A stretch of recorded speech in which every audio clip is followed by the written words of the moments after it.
Hello aspirants, I hope all of you are fine and doing well. In this video I am going to discuss with you the 5 mistakes which may skip our selection in any competitive examination. Here in this video I will talk specifically about JKSSB Junior Engineer Civil Examination and Jammu Kashmir Public Service Commission AE Civil Examination. Okay, so what are that 5 mistakes? Let us see. The number 1 is selective study but not the smart study. अगर हम selective study पे ज़्यादा focus करते हैं और smart study पे कम focus करते हैं तो हमारी सिलेक्शन में थोड़ा सा फ़र्क आ सकता है. Okay, now what is selective study and smart study. Selective study की अगर हम बात करें, सेलेक्टिव स्टडी मीन्स कि हम जो हमारे फॉर एग्जांपल JKSSB जेई में अगर 10 कंपोनेंट्स दिए हैं और AE में अगर नियरली 18 कंपोनेंट्स दिए हैं तो इसमें से भी हम सिलेक्शन करें. First thing. सेकंड, जो हमें कंपोनेंट्स दिए हैं उन कंपोनेंट्स की कवरेज में अगर हम कंजूसी करेंगे, उन कंपोनेंट्स की कवरेज हम अच्छे से नहीं करेंगे, ठीक है, सिर्फ उन्हीं कन्वेंशनल चीज़ों पे चलेंगे जो पहले चलती आ रही थी या जो पहले ट्रेंड होते थे, तो हमारी सिलेक्शन में हिंड्रेंस आ सकता है. ओके, ठीक है. अब स्मार्ट स्टडी में क्या है? स्मार्ट स्टडी में ये है, स्मार्ट स्टडी में trying to cover everything. Everything means at least related to the topic, related to the topic. मतलब यहाँ पर थोड़ा सा वास्टनेस अब बढ़ाने की ज़रूरत है, हमें थोड़ा वास्ट होने की ज़रूरत है. ठीक है, अब हम सिर्फ छोटी छोटी चीज़ें, छोटी छोटी डेफिनेशंस पे ना रहें, उससे हम थोड़ा सा आगे चलें. ठीक है, कॉन्सेप्ट्स की क्लैरिटी करें. कभी कॉन्सेप्चुअल क्वेश्चंस आ जाते हैं, उनको थोड़ा सा देखें. ठीक है, और अभी मैं यहाँ पर ये भी कहूँगा कि थोड़ा सा एक्स्ट्रा, थोड़ा सिलेबस के हम ऊपर जाकर, नो डाउट सिलेबस को तो हमने डिटेल में कवर करना है, लेकिन उसके ऊपर जाकर. और मैंने ये बहुत बार एग्जांपल्स दिए हैं. स्टूडेंट्स इसमें एग्जांपल्स पूछते हैं कि फॉर एग्जांपल आप सॉइल मैकेनिक्स उठा लीजिए, अर्थ प्रेशर थ्योरीज सिलेबस में मेंशन नहीं है, तो अर्थ प्रेशर थ्योरीज को अच्छे से कवर करना है. For example I am just giving you the examples. हमारे पास हाईवे इंजीनियरिंग है, हाईवे इंजीनियरिंग में ट्रैफिक इंजीनियरिंग नहीं है, and traffic engineering is one of the most important topic जो कि हमारे प्रीवियस ईयर्स पेपर्स में पूछा भी गया है. तो ट्रैफिक इंजीनियरिंग को कवर करना है. ठीक है, तो इसीलिए हमारे पास और भी बहुत सारे कंपोनेंट्स ऐसे हैं जिनमें बहुत सारे एडिशनल टॉपिक्स जो हैं वो बनते हैं. ठीक है, हमारे पास IRC रिकमेंडेशंस जितनी हैं, हमारे पास IS कोडल प्रोविज़न जितने हैं, इनका तो कोई एंड नहीं है. तो try to cover this. So इसमें हमें स्मार्ट स्टडी की तरफ जाना है. Smart study means try to do something extra, not conventional, जो कि पहले से चला आ रहा है.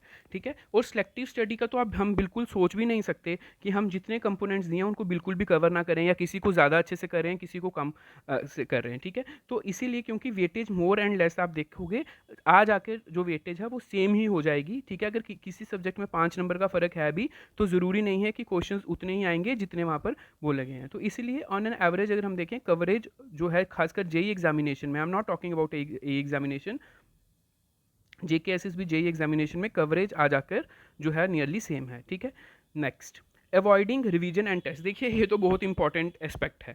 हम रिवीजन, आप कंपोनेंट तैयार कर रहे हैं लेकिन आप रिवीजन स्किप कर रहे हैं, ये सोच के कि यार मुझे पता है या मुझे आता है.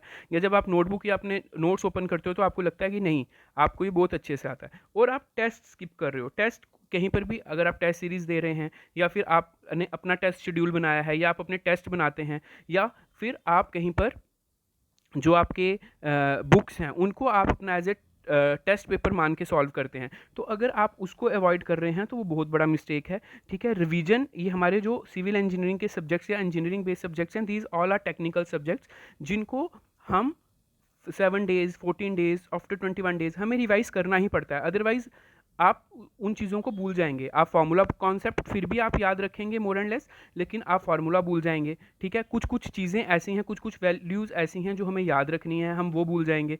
ओके, तो इसीलिए अब जब आप रिवीजन अच्छे से करेंगे तो ऑब्वियस सी बात है कि अगर आप उसका टेस्ट भी देंगे तो आपकी रिवीजन और अच्छे से हो जाएगी. मतलब जो आपने पढ़ा होगा उसको आप टेस्ट के ज़रिए एक किस्म का रिवाइज कर सकते हैं. तो इसलिए अवॉइडिंग रिवीजन एंड टेस्ट, ये भी एक मिस्टेक है जो कि आपकी सिलेक्शन में हिंड्रेंस क्रिएट कर सकता है. Next is self evaluation. देखिए सेल्फ इवैल्यूएशन करना बहुत ज़रूरी है। अगर आप इसी चीज़ में कॉन्फिडेंट रहेंगे, नहीं मैंने कर लिया है, मेरे 10 सब्जेक्ट हो गए हैं या AE के लिए मेरे 18 सब्जेक्ट्स हो गए हैं, तो अब उनको उसको ट्राई टू इवैल्यूएट। लेकिन मैं यहाँ कहूँगा जो सेल्फ इवैल्यूएशन है, सेल्फ इवैल्यूएशन भी आप तभी कर सकते हैं दो चीज़ों से। या तो जब आप रिवीजन कर रहे हैं, जब आप रिवीजन कर रहे हैं तो आप देखेंगे कि जो चीज़ें आपने पढ़ी थी, जो चीज़ें आपने पढ़ी हैं,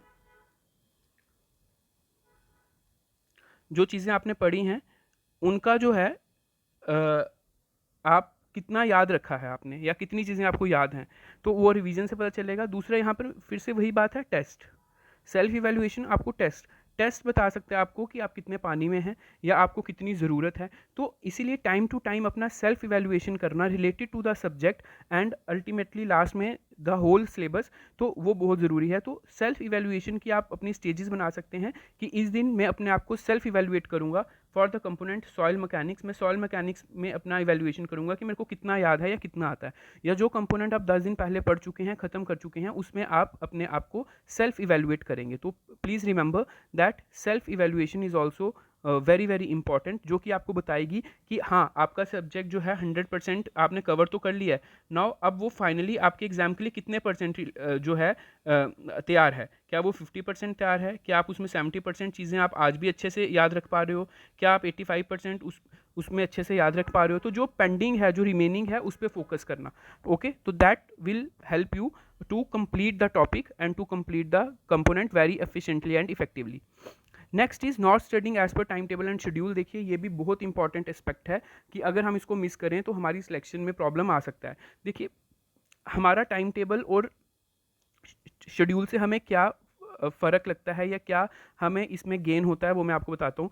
कभी कभी हमारे बहुत सारे सब्जेक्ट्स हैं और हमारे टेक्निकल सब्जेक्ट्स हैं, और वो टेक्निकल सब्जेक्ट्स आगे बहुत ज़्यादा जो हैं उनमें टॉपिक्स में डिवाइडेड हैं। ठीक है, तो अगर आप हमें अपना एक शेड्यूल बना लो और उस शेड्यूल के मुताबिक सपोज़ आप एक दिन में स्ट्रेंथ ऑफ मटेरियल्स पढ़ रहे हैं, सोम पढ़ रहे हैं, और उसके साथ आप रेलवे इंजीनियरिंग पढ़ रहे हैं, तो आपको पता होगा कि आपने सुबह 7 बजे से 9 बजे तक मंडे को सोम का ये टॉपिक करना है टॉपिक।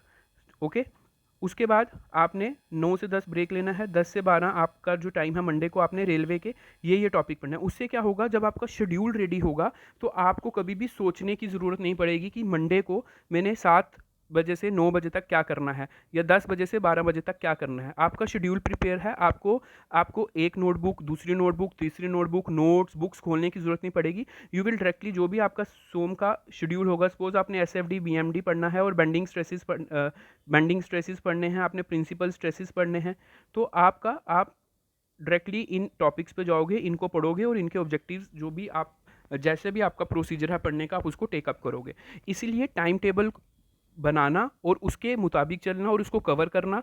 टाइम टेबल बहुत ज़्यादा भी नहीं बना देना है कि आप उसमें बोर हो जाएं, आपकी जो है एफिशिएंसी ख़त्म हो जाए। आप अपनी जितना आपकी कैपेसिटी है, जितनी आपकी कैपेबिलिटी है, आप उस हिसाब से टाइम टेबल बनाइए और उसको फिर फॉलो कीजिए। ठीक है, तो ये मैंने अक्सर कहा है स्टूडेंट से प्रीवियस वीडियोज़ में भी कि टाइम टेबल के मुताबिक चलना और शेड्यूल बनाना is very very important in any competitive preparation. Okay, next is excess social relations and social media. ये भी एक बहुत बड़ी मिस्टेक है। एक्चुअली एक्सेस सोशल रिलेशंस और सोशल मीडिया से एक ही चीज़ हमें मिलती है, that is wastage of time. Wastage of time, killing of time. आप अपना प्रीशियस प्रीशियस टाइम जो है हम सोशल मीडिया को चलाने में, फेसबुक, व्हाट्सएप, इंस्टाग्राम, इन चीज़ों को चलाने में हमारा टाइम इतना निकल जाता है, इतना वेस्ट हो जाता है कि हमें पता भी नहीं चलता है। सबसे बड़ी बात है कि हमें पता भी नहीं चलता है। ओके, तो इसीलिए सोशल रिलेशन, सोशल मीडिया, देखिए there are so many other sources. आप अपने अब मैं ये भी नहीं कहूँगा 24 आवर्स आपने पढ़ना ही है या 15 आवर्स आपने पढ़ना ही है।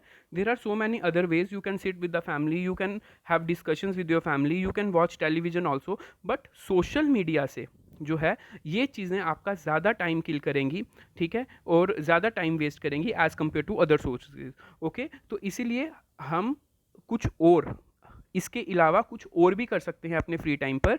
मैं ये नहीं कहूँगा कि आपने हमेशा पढ़ना ही है, लेकिन जो आपका एंटरटेनिंग टाइम है, सोशल मीडिया को छोड़कर आप किसी दूसरे प्लेटफॉर्म पे अभी के लिए शिफ्ट हो सकते हैं।